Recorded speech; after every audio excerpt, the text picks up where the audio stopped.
O izləyici bax, sizə çox pis əsəbləşmişdim orada. Zeydə baxa bilərik dedilər. Mən də dedim ki, əlbəttə baxa bilərsiniz, gedin baxın. Sən gedəsən, Zeydə baxmaq adı ilə Zeydin şəklini çəkəsən.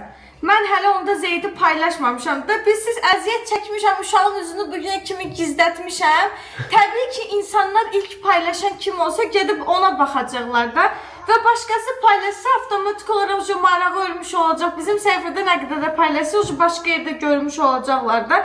Əziyyətini niyə mən çəkirəm, dadını başqası çıxardır, baş düşmədim. Nəysə, uşağın şəklini çəkib dərhal uzaqlaşasan oradan. Məryəm yolda tutub uşaqla anasını ki, bəs paylaşmaq olmaz, zəhmət olmaz, ümumiyyətlə çəkmək olmaz da uşağın üzünü. Zəhmət olmasa silə bilərsiniz. Götürüb siliblər, çöp kutusuna atıblar. Məryəm deyib ki, çöp kutusunda qalır. Qayıdıb uşağımın üstünə bozarıblar ki, paylaşası deyilik ki, onsuz da. Yəni, uşaqdır da o, onunla niyə elə danışırlar?